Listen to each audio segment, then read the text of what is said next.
meu nome é Fabiana Sepp Laforga. Quando eu entrei na faculdade era só Fabiana Sepp, né? E eu vim fazer medicina porque desde pequenininha, quando me perguntavam, eu lembro que eu era bem pequenininha, o que você vai ser quando crescer? Vou ser médica. Nunca mudei de ideia, nunca quis outra coisa. Assim, toda a minha vida foi dirigida para ser médica mesmo, né? E quando eu fui fazer cursinho, porque eu fiz um ano de cursinho, eu falava, eu só vou fazer medicina se for na USP, na Santa Casa ou no Hospital São Paulo.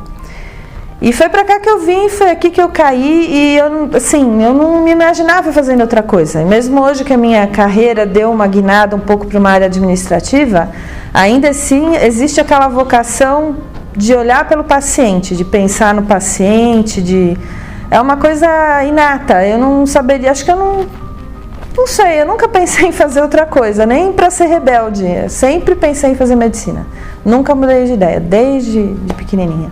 Primeiro eu não acreditava, né? Porque nossa, mas eu passei mesmo lá e eu falei, vim pra cá assim, um pouco deslumbrada. Falei, nossa, eu passei mesmo, porque era meu sonho fazer ou aqui ou nas grandes faculdades de São Paulo, né? Da capital. E foi muito legal, porque assim, eu vim fazer a matrícula e já teve como é que chama lá, o trote, que era diferente. Hoje em dia não tem tanto trote, aquelas brincadeiras, no meu tempo tinha, né? Aí pegaram a gente, encheram de pasta de dente, pintaram, cortaram o cabelo dos meninos, e uma das minhas grandes amigas eu encontrei no trote, foi a primeira pessoa que eu encontrei aqui, que é a doutora Celina Maia Cretella. É uma grande amiga de turma e a gente fez o trote juntas, e foi muito engraçado. Depois todo mundo saiu para beber cerveja, e sim, esse foi um fato marcante. Depois, quando eu vim para cá, entrei mesmo na faculdade, o que foi interessante na minha vida foi um choque cultural um pouco, porque eu sou de São Paulo, nasci aqui, mas eu sou da Moca. E a Moca é um bairro, eu falo que é a capital do Brasil, a Moca, né? E é um bairro diferente, é bem familiar, são os descendentes lá de italianos, tem espanhol, tem português, na verdade a minha ascendência também. E é uma cultura diferente, de bairro pequeno. Aí quando eu cheguei aqui tinha todo tipo de pessoas, né? Então foi também um choque cultural dentro da minha própria cidade, né? Conheci pessoas bem diferentes, de descendentes de outras nacionalidades, gente daqui mesmo, de todos os bairros, de todas as classes sociais. Então isso aí foi uma novidade para mim, porque eu estava acostumada lá com a Moca, que é um bairrinho bem, né, característico. E foi uma coisa bem legal, aprendi muito aqui. Com as pessoas que eu conheci, não foi só medicina, né? A gente aprende muita coisa, você conhece pessoas interessantes, com histórias interessantes, você cresce aqui dentro, né? A minha vida, assim, do fim da adolescência até a idade adulta, foram muitos anos aqui dentro mesmo, né? No primeiro ano eu quase repeti, porque eu fiquei tão deslumbrada, eu vivi em festa, que eu peguei segunda época, foi um horror. Aí do segundo ano eu tomei jeito, estudei direitinho, eu nunca tive dificuldade, assim. A maioria dos meus amigos teve um desenvolver assim bem adequado aqui, né? A questão da especialidade foi assim, eu sou uma pessoa difícil e eu me irrito com muita facilidade. E quando a gente fez o internato no quinto ano, aí eu fui direto para as especialidades assim, que tinha o pronto-socorro central, que é muito difícil. E eu descobri que eu não gosto de tratar adulto, eu detesto adulto, acho que adulto entra muito no lado emocional, eu sou uma pessoa muito prática. E aí o que eu tinha resolvido? Como na época da faculdade, no terceiro ano, a gente tinha patologia, agora é diferente, né? Eles têm tudo junto, é um sistema totalmente diverso. No meu tempo não, era anatomia e fisiologia no primeiro e segundo ano, patologia no terceiro. Eu adorei patologia, eu gostava muito de microscópio, de necrópsia. Então depois que eu vi como é que eram os adultos, eu falei, nossa, Deus me livre, eu vou fazer patologia. Meu pai ficou triste, falou, mas filha, medicina para fazer isso, não vai tratar de doente. Eu falei, mas eu gosto de patologia, adulto é muito chato. Mas no sexto ano eu fui fazer pediatria. Eu adorei as crianças, eu gosto de criança. Aí eu me encontrei, falei, não, eu vou ser pediatra. E fiz pediatria, né? Inicialmente eu fiz neurologia infantil, mas não gostei porque é muito triste. Não combina comigo. As crianças aqui na Santa Casa, a gente tem muito caso grave. E as crianças vinham às vezes normais, tinha uma doença de repente que era degenerativa e ficavam totalmente sequeladas. Aquilo foi me entristecendo, assim. Alguns professores que me conheciam bem falaram, nossa, mas você está ficando tão triste, tão diferente. Aí eu falei, não, também não é para mim, porque eu gosto de coisa com resultado, que dá certo. E fui para o pronto-socorro. Fiquei no pronto-socorro, eu terminei a residência Na ocasião não tinha nenhuma vaga na pediatria, eu saí, trabalhei 1 ano fora, aí surgiu uma vaga no pronto-socorro. Voltei e fiquei trabalhando aqui no pronto-socorro de 95 até 2007. Eu fui chefe de plantão do PS aqui por 12 anos, que eu adorava, né? Gostava muito. Mas eu cansei um pouco também, porque era plantão, com 40 anos, estava cansada, falei, tá bom já, quero dormir à noite todo dia, né? E a minha carreira mudou um pouquinho, aí eu saí do plantão em 2007. Eu gosto muito de estudar coisas diferentes, né? Eu sempre fui assim, eu tenho alguns amigos, eu tenho um amigo assim que ele é cientista. Ele vai assim, ele vai até a biologia molecular do negócio, eu não sei nem falar direito o que ele faz, ele é cientista, tudo. Eu sempre fui meio eclética, eu tenho vários interesses, né? E aí, no ano de 1998, eu tinha 7 anos de formada, eu resolvi fazer Direito. E eu fiz Direito na PUC de São Paulo, formei em 2002. E eu pensei em unir as duas coisas e fui indo para esse lado, né, de aliar Direito à medicina. E um dia surgiu uma oportunidade numa empresa de saúde suplementar, eu fui trabalhar na Sul América, no departamento jurídico da Sul América, que cuidava bem dessa questão de processo por erro médico e liminares, né? Muitas liminares que surgem pedindo tratamentos que não são cobertos e tal. E comecei nessa área. Ainda trabalhava aqui, isso foi em 2005, ainda dava plantão aqui, mas fui trabalhar nessa área administrativa. E a coisa foi indo. Eu acabei indo só para essa área de saúde suplementar e assessoria jurídica, né? E saí da pediatria. Então, hoje em dia, eu só trabalho em saúde suplementar. Foi uma guinada que deu na minha vida. Porque eu estava cansada de pronto-socorro mesmo, né? Pronto-socorro é a única coisa que eu gosto de fazer é pronto-socorro. Eu não tenho paciência para consultório, porque consultório você tem que ouvir muito aquela coisa de dúvidas das mães, das crianças normais. Eu gosto de criança, não que eu gosto de ver a criança doente, mas eu gosto de tratar, quando eu tratava era da criança doente. Então, pronto-socorro esgota a gente, né? Aí foi indo e deu certo nessa área, eu acabei indo para saúde suplementar. E hoje eu estou só em saúde suplementar mesmo. O que mais aparece é que assim, a gente põe a mão na massa, sabe trabalhar, né? Pelo menos no meu tempo era assim.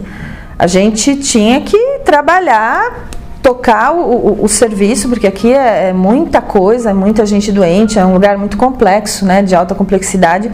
E no meu tempo, eu não sei hoje, mas tinha muita hierarquia também, né? Você obedecia muito àquela hierarquia, tinha o interno, tinha o residente, depois vinham os chefes. Então você aprende muito a trabalhar em equipe e botar a mão na massa e se virar com o que você tem na mão. A gente não tinha muito recurso, né? Tinha, mas não era uma coisa assim, eu tô na saúde suplementar, você precisa de qualquer exame, você arruma. Qualquer coisa você faz na hora. Aqui não, às vezes a gente tinha que, por exemplo, quer ver? Quando eu estava no 3º ano, meu irmão sofreu um acidente e veio para cá. Isso foi comecinho de 89. A tomografia, que era só em horário comercial. Meu irmão sofreu um acidente na sexta-feira, só conseguiu fazer uma tomografia de crânio na segunda de manhã. Era um caso gravíssimo, graças a Deus ficou tudo bem, ele está ótimo, mas a gente tinha que se virar com o que tinha que aprender, botar a mão e ir tocando tudo. Então eu acho que a Santa Casa dá esse espírito pra gente, você não fica com muito mimimi, né? Vamos trabalhar porque o doente está aí, vamos atrás. Era uma coisa bem presente pra gente isso, né? Você toca serviço como ninguém e dá muita praticidade também, né? Então, primeiro que eu acho que tem excesso de faculdade. Tem muita gente que se forma mal. Como eu sou auditora e trabalho com uma prática, o que eu mais vejo é gente que não sabe o que está fazendo, infelizmente. Tem muita gente que sai dessas faculdades assim novas. A Santa Casa é uma coisa à parte. Apesar que quando eu me formei, eu não me sentia médica. Eu tinha medo de matar alguém, né? Porque mesmo aqui na Santa Casa, você não sai na minha opinião, você não sai um médico, você vai fazer aquela tua especialidade, vai viver aquilo todos os dias, que é o que a residência te dá. Aí você começa a ser médico de verdade. Agora, o que eu vejo hoje?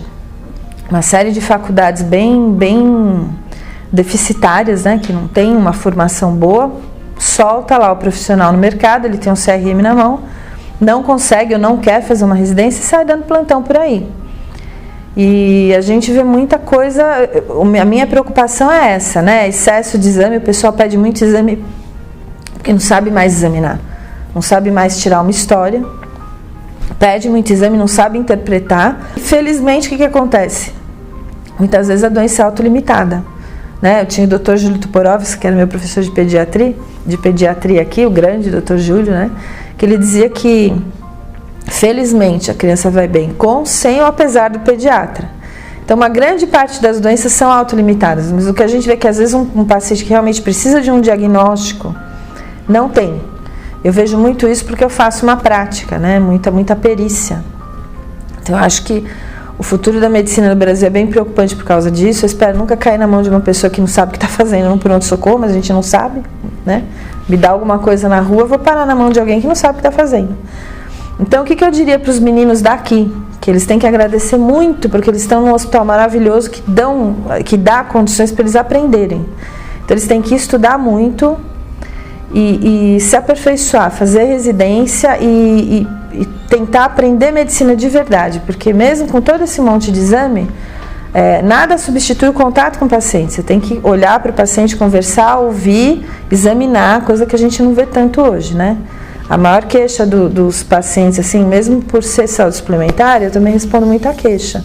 O que os pacientes se queixam? O paciente nem olhou para mim, o paciente não pôs a mão em mim, o paciente só pediu exame. Medicina não é isso. Medicina é você olhar o paciente, ouvir, raciocinar no que ele está te falando, examinar, formar um diagnóstico, e aí você pode até usar os exames, deve usar os exames, eles estão aí, a tecnologia está aí para isso, mas tem que saber usar, e infelizmente não é o que eu vejo, né? Eu espero sinceramente que esses meninos que estão saindo aqui pela oportunidade da faculdade que eles estão fazendo, que eles sejam melhores do que a maioria, porque o que eu vejo é bem triste, né?